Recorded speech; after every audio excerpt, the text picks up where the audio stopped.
I have no knowledge of how the sphere itself happened to be in the place where I found it. As I've stated previously, when I found it, it was on top of the ground. It was not embedded. I saw no charred marks, no big indentations in the ground. In fact, it looks as if someone had taken it and set it in the spot. But as to how it got there, I, nor anyone else I know, has any knowledge of this.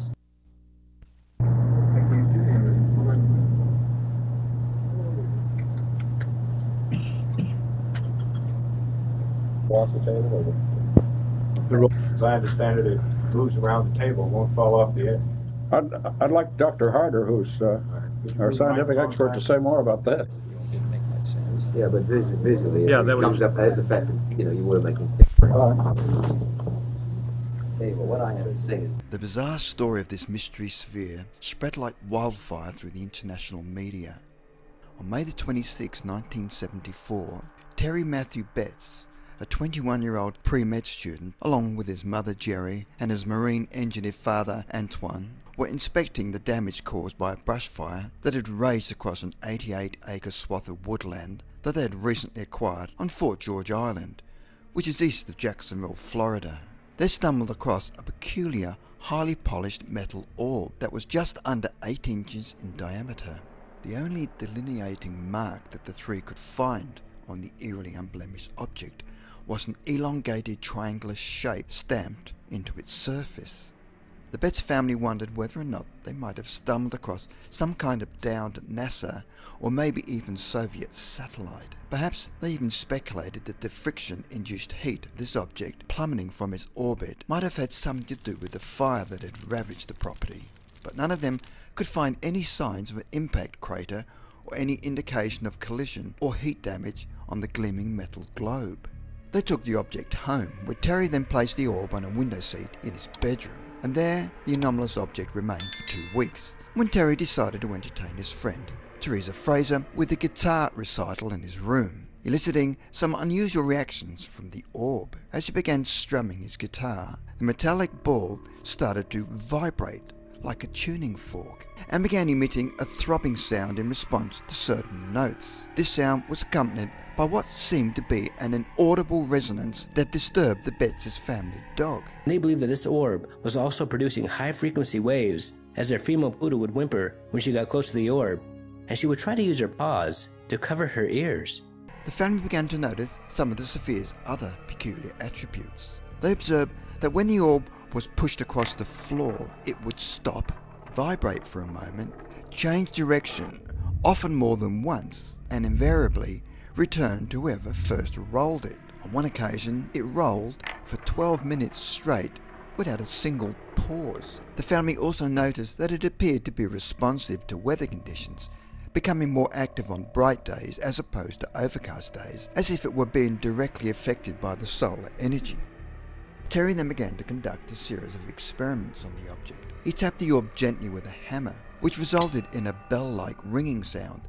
Then he placed the object on the flat glass surface of the coffee table, where the smooth sphere would consistently roll right to the precipice of the glass surface, pause, and then reverse its direction, only to stop again at the opposite edge and repeat the maneuver. The family began considering the possibility that this object was equipped with a sophisticated guidance system, or was perhaps being intelligently controlled. They decided that the sphere almost certainly appeared to be striving to get safely to the ground without falling. One of the family members decided to slant the table at an upwards angle, and the orb began to spin up the incline, utilizing its own momentum, which defied the laws of gravity.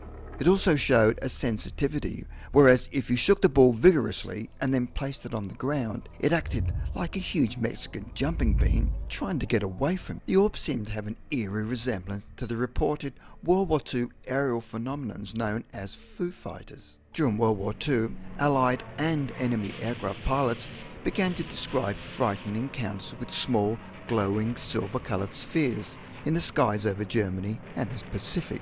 These strange airborne anomalies appeared to follow both the Allied and enemy planes individually and in clusters. They were able to maneuver around the planes at tremendous rates of speed and dexterity. These peculiar machines seemed to toy with the crew of these aircraft, but exhibited no hostile actions. The Betts family was so concerned about the sphere's clear ability to independently navigate its way around their home that they took to placing it in a sealed bag at night so that the object couldn't escape. After days of watching the sphere perform these incredible feats, the family decided that it was time to go to the public and to try to find out just what it was they had in their possession. They went to the local newspaper, who were intrigued by their story and sent out photographer Long Enger to get the story and snap a few pictures.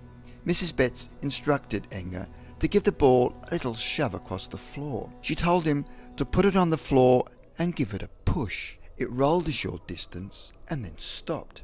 Then it turned by itself, and at about 4 feet it stopped.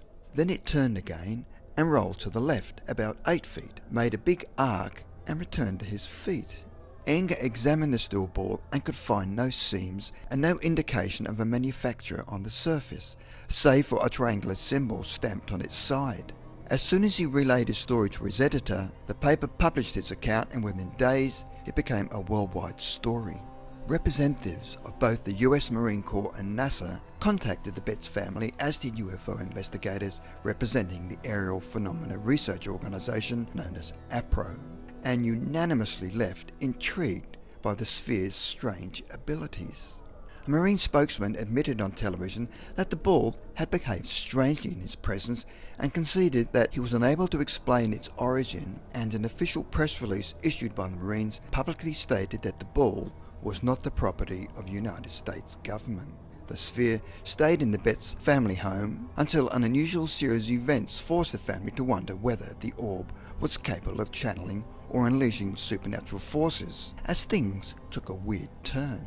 The family reported they started to hear strange organ-like music wafting through the house at night, even though there was no such instrument in their home. Then doors began slamming by themselves day and night. The family decided that it was time they got to the bottom of this mystery and decided to hand the sphere over to the scientists posted at the Jacksonville Naval Air Station. The initial efforts of the Navy metallurgists were met with dead ends, as their X-ray machines were not strong enough to penetrate the orb. They then used a more powerful machine on it and ran a spectrograph test to determine what metal it was made of. They concluded that the shell of the orb was approximately 1/2 inch thick, which, according to the report, could withstand a pressure of 120,000 pounds per square inch.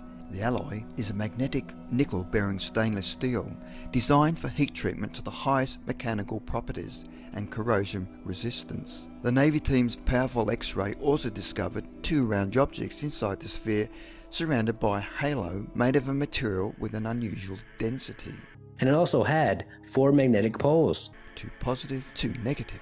The Navy also concluded that while the orb was intensely magnetic, it did not show signs of radioactivity and did not appear to be an explosive.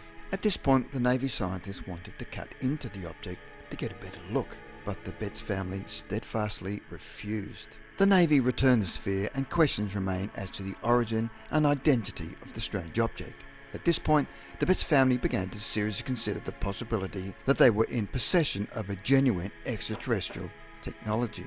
On April 13, 1974, Dr. Carl Wilson from the research firm known as Omega-1 Institute in Baton Rouge, Louisiana, examined the sphere for over 6 hours and discovered radio waves coming from it and a magnetic field around it. Dr. Wilson confirmed the Navy's discovery of multiple poles within the sphere, as the flux density of the field appeared to fluctuate in potency based on an as yet unidentified pattern and defied the known laws of physics. He suggested that the metal that made up the shell of the orb, while comparable to stainless steel, contained an unknown element, making it slightly different from steel.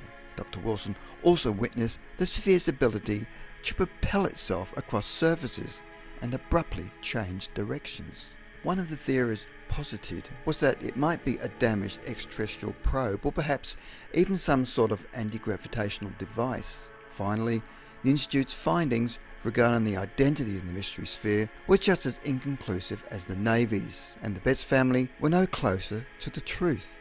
Dr. James Albert Harder, Professor of Civil and Hydraulic Engineering at the University of California at Berkeley, also examined the object and noted that an X-ray of the sphere showed two internal spheres after the X-ray bombardment rendered the shell invisible, which indicated that the internal material is more dense than the stainless steel shell. Thus, a substantial portion of the weight in the internal material and the shell could be much thinner than half an inch. In the final conclusions based on his X-ray studies, Dr. Harder asserted that the two internal spheres were made of elements far heavier than anything known to science, with the heaviest element occurring naturally on Earth being uranium, with an atomic number of 92.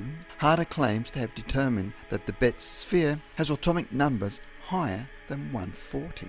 If one were to drill into the sphere, he asserted, perhaps the masses would go critical and explode like an atomic bomb. Harder went on to warn an assembled audience of scientists and UFO investigators that any attempt to discern the contents of the sphere might unintentionally set it off. The phenomenon was never explained, and most of the information about the issue has never been released by military intelligence. We may never know what the Betz mystery sphere was, and the question we now ask is, where is it now?